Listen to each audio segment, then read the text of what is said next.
सभी दोस्तों को नमस्कार, जय हिंद। मैं नरेश सिंह आप सभी का यूट्यूब चैनल में स्वागत करता हूं। दोस्तों, इस वीडियो में यूजीसी नेट /JRF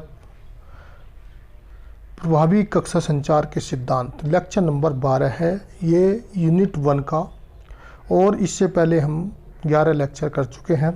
इसमें यह जो लेक्चर होगा यूजीसी नेट स्टेट में होने वाले स्लेट, PhD एग्ज़ाम्स और साथ ही असिस्टेंट प्रोफेसर के जो एग्ज़ाम होते हैं उनके फर्स्ट पेपर संबंधी बहुत ही महत्वपूर्ण टॉपिक होगा। कक्षा संचार, इस पे पहले बात कर लेते हैं। कक्षा संचार क्या होता है, जिसको क्लासरूम कम्युनिकेशन भी बोला जाता है। कक्षा शिक्षण इस डिजिटल युग में भी औपचारिक शिक्षा में प्रभावशाली भूमिका अदा करता है। कक्षा शिक्षण का मुख्य उद्देश्य संज्ञानात्मक अनुच्छेद में शिक्षण उद्देश्य को पूरा करना है, जो कि मुख्यतः ज्ञान, समझ, आवेदन, विश्लेषण, संश्लेषण जैसी क्षमताओं को विकसित करने से संबंधित है। यानी सामान्य तौर पे कहा जा सकता है कि जो कक्षा शिक्षण है उसका मुख्य उद्देश्य है ज्ञान, समझ, आवेदन, विश्लेषण, संश्लेषण इत्यादि की क्षमताओं को विकसित करना प्रमुख उद्देश्य है। इसलिए संचार किसी भी शिक्षण प्रक्रिया का अभिन्न अंग है। यह प्रक्रिया शिक्षक, विद्यार्थी, संदेश, अनुदेशात्मक विधियों, इनको इंस्ट्रक्शनल मेथड और संचार मीडिया जैसे कई कारकों पर निर्भर करती है। यानी कि कहने का मतलब ये हुआ, जो कक्षा संचार है वह कई विधियों पर जो है निर्भर करता है। इसको समझकर ही हम कक्षा शिक्षण को ज़्यादा प्रभावशाली बना सकते हैं। संचार कौशल को प्रशिक्षण, ट्रेनिंग और अभ्यास प्रैक्टिस से बेहतर बनाया जा सकता है। यानी कि एक सामान्य टीचर अगर नया है, लेकिन जब वह लगातार उसके संबंधी ट्रेनिंग लेता है और प्रैक्टिस करता है तो कक्षा संचार जो है यानी प्रभावी कक्षा संचार कर सकता है।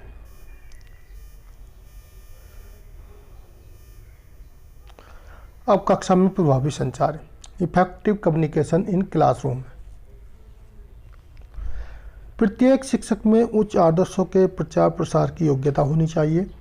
एक सफल शिक्षक को अपने विषय का पूर्ण ज्ञान होना चाहिए, साथ ही उसे अपने विषय में रुचि भी होनी चाहिए। तभी वह छात्रों को रुचि अपने विषय के प्रति जागृत कर सकता है। एक सफल शिक्षक को अनुशासित तथा अपने विद्यार्थियों के लिए आदर्श होना चाहिए।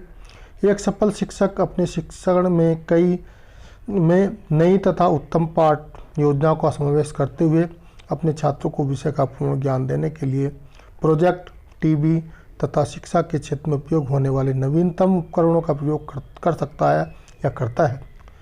उत्तम शिक्षक की शैली प्रजातांत्रिक मूल्यों के अनुरूप होनी चाहिए, जो छात्रों के लिए प्रेरणापद एवं प्रगतिशील हो। जीवन के प्रति एक उत्तम शिक्षण का दृष्टिकोण सकारात्मक होना चाहिए, जिससे वह छात्रों को आत्मविश्वास पैदा कर सके। शिक्षक को शिक्षण अधिगम परिस्थितियों को कक्षा में और कक्षा के बाहर निर्मित करना चाहिए या कर सकना चाहिए। उन्हें विचार करने, तर्क करने और समस्या हल करने के लिए मौका भी देना चाहिए।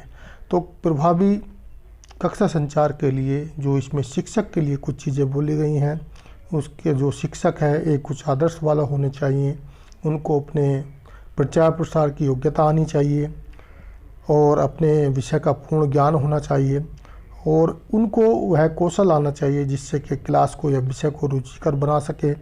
साथ ही जो छात्रों में जो है जागृति या जिज्ञासा पैदा कर सकें, तथा जो साथ में अन्य कौशल हैं, चाहे श्यामपट्ट कौशल है, चाहे क्लासरूम मैनेजमेंट कौशल है इत्यादि, उनको सभी चीज़ें आनी चाहिए। तभी एक शिक्षक जो है प्रभावी कक्षा संचार कर सकते हैं। प्रभावी कक्षा संचार के कुछ सिद्धांत हैं जो ये हम उस पर बात करेंगे। प्रभावी कक्षा संचार के कुछ सिद्धांत बताए गए हैं। पहले है शिक्षकों के लिए सिद्धांत, दूसरा है संदेह नियत करने का सिद्धांत, तीसरा है शिक्षण विधि और मीडिया के चयन का सिद्धांत, और चौथा है अनुकूल शिक्षण वातावरण बनाने का सिद्धांत। तो शिक्षकों के लिए जो सिद्धांत है इसमें नंबर 1 है, एक आदर्शवादी आत्म अवधारणा और आसपास के वातावरण में संवेदनशील होना चाहिए। यानी कि जो शिक्षक हैं वह अर्थातवादी हों तथा आसपास के वातावरण से जानकारी रखने वाले होने चाहिए। दूसरा है विषय वस्तु में दक्षता का विकास होना चाहिए। तीसरा पॉइंट है विद्यार्थियों की समझना चाहिए, उनका ज्ञान है या उनका जो लेवल है उसको भी जानने की योग्यता होनी चाहिए। प्रभावी संचार कौशल उसको आना चाहिए एक शिक्षक को। शिक्षक विज्ञान और छात्र केंद्रित दृष्टिकोण होना चाहिए शिक्षक का, और शिक्षक का वस्तुनिष्ठ एवं कर्तव्यनिष्ठ भी होना जरूरी है प्रभावी कक्षा संचार के लिए, जो शिक्षकों के लिए सिद्धांत बनाए गए हैं। दूसरा है संदेह नियत करने का सिद्धांत। इसमें जो है 6 है। नंबर 1 पे है स्मार्ट और निर्दिष्ट, यानी स्मार्ट को यहाँ पर कुछ अलग अलग बताया गया है। एस फॉर स्पेसिफिक यानी विशिष्ट होना चाहिए जो भी संदेश है। दूसरा जो है एम मेजरेबल यानी कि परी में नापने योग्य होना चाहिए। तीसरा जो है अचीवेबल यानी कि जो भी निष्पादन करने योग्य या उससे क्या अचीव हो रहा है, इस तरह का संदेश होना चाहिए। दूसरा R4 है रियलिस्टिक यानी कि अर्थार्थवादी होना चाहिए। T4 है टाइम फ्रेम, निर्धारित होना चाहिए समय सीमा में। और इसका अगला नंबर 2 पे है उचित अनुक्रम, जैसे आसान से कठिन, जो भी आप संदेश या जो भी पढ़ाना चाह रहे हैं उसका उचित अनुक्रम होना चाहिए।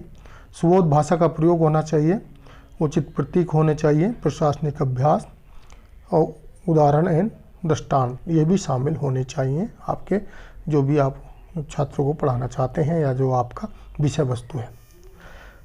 तीसरा है शिक्षण विधियों और मीडिया के चयन का सिद्धांत। इसमें प्रशासनिक और उचित विधियों एवं मीडिया का चयन होना चाहिए। विधियों और मीडिया का प्रयोग होना चाहिए, अच्छी गुणवत्ता वाली मीडिया का प्रयोग होना चाहिए। शिक्षण अधिगम में विभिन्न मीडिया का एकीकरण होना चाहिए। ऐसा नहीं है आप एक ही प्रकार की मीडिया का यूज कर रहे हैं, लेकिन अलग अलग मीडिया का भी एकीकरण होना चाहिए। चौथा है अनुकूल शिक्षण वातावरण बनाने का सिद्धांत। इसमें क्या क्या मुख्य बातें हैं। कक्षा में छात्रों की संख्या सीमित होनी चाहिए, यानी कि जो रेशियो बनाया गया है सरकार द्वारा या शिक्षक संस्थाओं द्वारा उसी हिसाब से छात्र होने चाहिए, ऐसा नहीं इससे डबल हो। कक्षा में बैठने की उचित व्यवस्था होनी चाहिए। छात्रों के साथ सामंजस्य स्थापित होना चाहिए। प्रतिपुष्टि तंत्र की स्थापना होनी चाहिए। नवोवेशी के लिए प्रेरित करना चाहिए, प्रबंधन प्रदान करना चाहिए।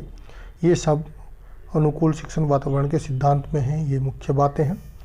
और नए शिक्षार्थी के अनुरूप प्रभावशाली अधिगम शैलियाँ क्या हैं जो नए हैं उनमें क्या है, दृश्य संबंधित चित्र एवं प्रदर्शन का यूज करना चाहिए जिससे उनको अच्छे से समझ में आए। श्रवण संबंधी शब्द और ध्वनि को ठीक से उच्चारण करके उनके बताना चाहिए और उनको उच्चारण आना चाहिए। इसके भी सिखाने के लिए कुछ स्पेशल इक्विपमेंट हो। सहज ज्ञान संबंधी अंतर्दृष्टि और आंतरिक अनुभूति होनी चाहिए छात्रों को, जो नए शिक्षक हैं वो नए छात्र हैं। चौथा है आगात्मक तथ्यों की अवधारणा विकसित करनी चाहिए। जो आगात्मक शैली है या विधि है उसके अनुसार जो नए छात्रों को सिखलाई देनी चाहिए। निगात्मक अवधारणा से तथ्यों की तरफ जाना चाहिए। जब आगात्मक से आप शुरू करते हैं तो उसके बाद जब निष्कर्ष निकल के आता है तो निगात्मक की तरफ पहुंच जाते हैं। तो ये अवधारणा से तथ्यों की तरफ जाने के लिए इस तरह का टीचिंग कराना चाहिए। सक्रिय भौतिक गतिविधि होनी चाहिए। चिंतनशील विचार विमर्श और आत्मनिरीक्षण होना चाहिए। कर्मश संबंधित चरणों की श्रृंखला होनी चाहिए और विश्व दृष्टिकोण समग्र दृष्टिकोण अपनाना चाहिए। नए जो छात्र होते हैं उनको एजुकेटेड कराने के लिए या टीचिंग कराने के लिए। अब जो है कक्षा में प्रभावी संप्रेषण से क्या उपलब्ध होता है। अब टीचर जो है जो शिक्षक है वह प्रभावी कक्षा के लिए बिल्कुल कहने मतलब फिट फोर हैं, या कि उनको सब कौशल आते हैं, चाहे क्लास मैनेजमेंट का हो, चाहे श्यामपट कौशल हो, चाहे लेक्चर कौशल हो, चाहे दूसरे मैनेजमेंट संबंधी हो, चाहे विषय का ज्ञान हो। और उसके बाद छात्रों के जो भी प्रमुख बातें हैं या छात्रों का जो है वो भी सब होता है। तो इसके बाद अगर प्रभावी व्याख्यान किया जाता है या प्रभावी कक्षा कम्युनिकेशन होता है, क्लासरूम कम्युनिकेशन होता है, तो उससे बाद में निकल के क्या आता है, क्या उपलब्ध होता है, यहाँ पर कुछ वो चीज़ें बताई गई हैं। सबसे पहले है समस्या समाधान रणनीति बनती है इससे। दूसरा है गहन ज्ञान प्राप्त होता है। तीसरा है विस्तार ज्ञान मिलता है, कहने मतलब जो ज्ञान होता है उसमें और ज़्यादा विस्तार हो जाता है। चौथा है निर्णय लेने के लिए सहायक होता है। जब उसको प्रभावशाली कक्षा संचार किया जाता है तो छात्र वहाँ से ज्ञान प्राप्त करने के बाद निर्णय लेने के लिए सहायक हो जाती हैं वो चीज़ें। पांचवा है कक्षा अनुदेशन के लिए सहायक हो जाता है। छठा है विशेषज्ञता और कौशल प्रदान होता है। सातवां है प्रेरणा मनोबल मिलता है उनको। आठवां है नियंत्रण करना सीख जाते हैं अपने पे, उनको किसी भी मुश्किल स्थिति में अपने आप को कैसे नियंत्रण करते हैं। 9 है प्रोत्साहन एवं मनोनयन बढ़ता है। 10वां है विषय में रुचि बढ़ती है, जिस विषय को भी सीख रहे हैं अगर प्रभावशाली कक्षा संचार किया जा रहा है तो विषय में रुचि बढ़ती है। 11वां है विषय का विस्तार ज्ञान होता है।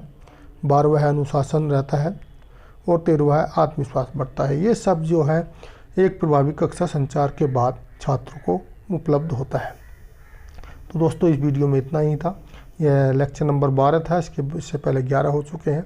अगर वीडियो अच्छा लगा तो वीडियो को लाइक कर दें और दोस्तों को भी शेयर कर दें। साथ में अभी तक आपने मेरा यूट्यूब चैनल को सब्सक्राइब नहीं किया तो प्लीज़ सब्सक्राइब कर लें। थैंक यू, धन्यवाद।